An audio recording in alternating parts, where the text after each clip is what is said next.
Alright, welcome back mga ka-Johnny. Nandito lang po muli yung lingkod ka-Johnny ng Janitor TV at ito ang Johnny Depp. Usapang utang, usapang wala. So, kung di pa kayo subscribe na po kayo.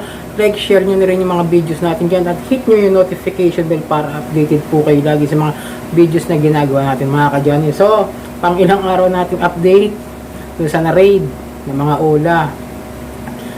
Mopera, Zpeso, Bali Loan, Lemon Loan. So ito, sagutin ko lang muna isang tanong sa akin nung nag-comment yung si shoutout sa'yo, Sir Emil, no? Sensya na kayo. So, may trabaho kasi ako, hindi ko agad-agad mari-research yan ng ganun ng kadali. Kasi nga, sabi ko sa'yo, sa inyo, ang panghinga ko lang po talaga is Sunday.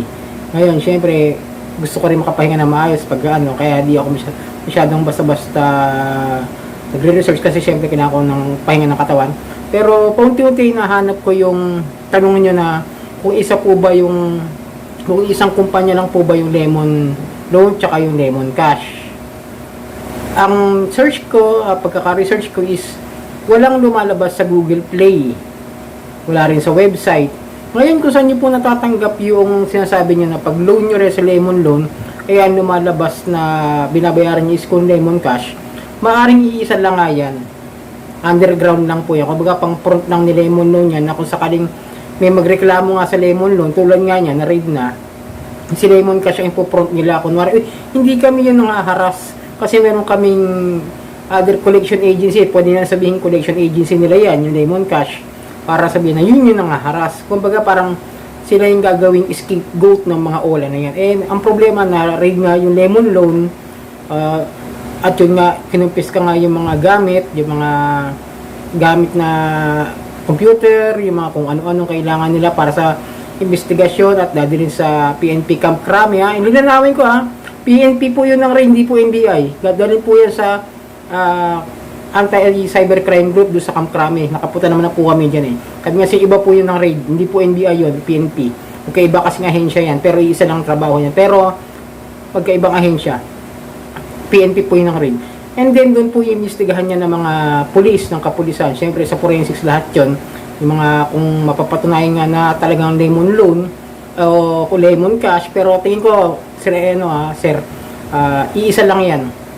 Kasi wala akong mahanap sa Google Nung nag-search naman ako sa website, doon sa Google search, ang lumalabas yung Lemon Cash is nakabase sa Kenya. O, sa ibang bansa pa, mga ka-Johnny. Excuse me, medyo nadigay ako. Yun mga ka-Johnny, para tsaka tingin ko talagang isa lang yan. Kumbaga underground lang nila yan. Then excuse me ulit.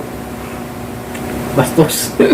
sorry. So yun mga ka-Johnny, yung mga na-raid na yan, kasi kung may mga nagtatanong na bakit hindi pinapaalam kung ano na nangyari doon sa investigation, hindi naman po kasi agad-agad pwedeng sa publiko yun kung nasa investigation na po yan. Dahil maaaring may hawak na silang mga lead doon sa mga mahawak ng OLA company niyan. Di ba kung naalala niyo yung raid do sa may Las Piñas, ng mga ka-Johnny, sa may Las Piñas na lahat ng mga nahuli roon, ng mga empleyado, pati mga ibang nationalities, is pinalaya nga rin. Kasi wala pang nailalagay, naisasampang kaso nga sa kanila. Kaya nga, pansamantalang kalayaan. Ngayon, ang ginawa ng mga empleyado na yun sa Las Piñas, mipat ng Cavite. Doon sila nag-ooperate. Na-raid na naman yun. Parang gano'n lang po yung OLA, mga ka-Johnny. Hindi kasi basta-basta po isa publiko, wala na kung meron na silang mga lead na pwede nilang sampahan ng kaso dahil napapatunayan na. Kasi hindi man gano'n kadali may due process po kasi yung batas. Ngayon, kung gusto nyo na kasi may isa publiko, malalaman kasi, pag sinabing si ganito may-ari niyan, kunwari ako yung leader. Pag isa na publiko po kasi ng PNP ng mga nasa kinauukulan, sabihin, ay si ganito ang pangalan ng leader ng kumpanyang yan, at malaman sa mga balita na hinahanap na siya, hindi pa na isasampa yung kaso, di pa nababa yung warrant of arrest, malamang makalisa ng bansa yung leader o yung namumuno doon sa kumpanyang yan. Kaya maaari mga ka-Johnny, paghintay lang kayo kasi nga hindi basta-basta itong mga kumpanya ng OLA na to. Kaya nga sabi ko nga sa inyo nung nasa PNP kami, ang sabi sa amin nung yung mga may-ari talaga is mga Chinese nationals. Alam niyo na ibig sabihin nun. Hindi basta-basta yan. Wala yan dito. Ang pinagmumulan ng mga apps na yan sa China, then dito lang nag-ooperate. Kumbaga parang branch lang tayo. Hindi talaga tayo yung pinaka puno nung operasyon ng OLA mga kaya. Parang sa binirito ko sa inyo yung sa ibang bansa inyo sa Indiano, no, mga kadyani na nirereklamo rin nila yung mga online lending apps na tuso yung mga OLA na yan na ino-operate ng mga Chinese national na mga sindikato nga, sabi nga nila. So, halos isa lang yung problema natin doon sa Nepal tsaka dito sa Pilipinas na masyado ng alarming sa ibang bansa rin yung mga online lending apps na yan. So yun mga kadyani, no, hindi basta-basta kalaban to mga to. Kaya tamo, ang hirap na nilang hanapin dahil yung mga address nga nila kahit na naka-flash na yan sa about ng OLA na yan, ng apps na yan, kahit nakalagay din yung address na yan, tamo, di ba? Pansin niyo, pag mag-search kayo sa Google, yung mga address na yan, subukan niyo i-search yung mga nakalagay. Tignan niyo sa Google Maps, iba yung mga nakalagay diyan. Tulad ako, tinignan ko yung Digido kasi nag-iwan nga sila ng papel, di ba? Yung pinaalala ko sa inyo, pinakita ko ang papel doon. Nung nakita ko sa Google Maps, parang hindi naman siya opisina ng Digido, para siyang ang hinahanap ko is nakita ko doon is parang bentahan ng mga motor trade yun nasa bungad. Hindi ko alam kung legit ba yung address nila o talagang pinapopront lang nila yung para sabihin na may address sila. Yun kasi yung ginagawa ng mga mahirap i-raid basta-basta dahil hindi naman talaga nila inilalagay yung tunay na address ng kanilang kumpanya o ng kanilang OLA. Siyempre, iiwas yan eh. Tatago nga eh. Kaya nga sabi ko nga sa inyo, illegal ang gawain nila. Illegal yung pamamaraan nila. Illegal halos lahat yung galawan nila. Kaya nga hindi basta-basta ma-raid. At kung may ma-raid man, eh swerte. Tulad ngayon may na-raid dahil nga sa tulong ng mga pinauukulan na kasilip sila ng isa. Pero syempre, hindi yan agad-agad makasampahan ng kaso. Maghihintay tayo ng due process.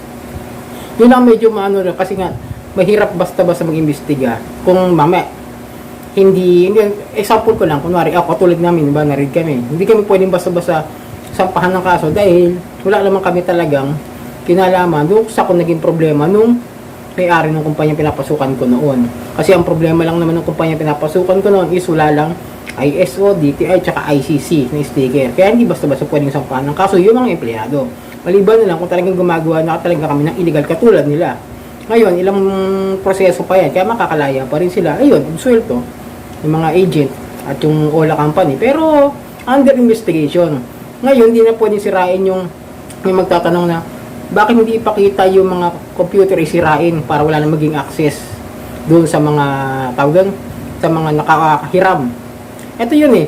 Hindi nga pwedeng kahit sirain mo yan, makaka-access pa rin sila sa inyo dahil yung ibang branch niyan ay nag-ooperate pa rin. At yung ibang mga agent na nasa bahay or work from home na mga kadyani. Doon na yung mga informasyon sa kanila. Hahalukayin na lang nila sa system nila, sa computer nila, sa CP nila, sa laptop nila. Kasi naka-forward na yun sa bawat agent na kailangang maningil dahil nga sabihin nga shutdown daw dahil na-raid. Hindi naman nag-shutdown yan eh. Totoo lang, hindi mo nakaka-shutdown yan. Still operating yan, illegally operating kahit may order na ng ano yan na naka-raid na sila. So yun mga kadyan, sana medyo naliwanagan kayo sa mga kaunting payo ko tsaka paalala sa inyo na iwasan nyo na lamang ang paghiram dyan sa mga online lending apps na yan. So itong nilingkod ka, Johnny ng Johnny Tortiba at itong Johnny Depp, usapang utang, usapang hola.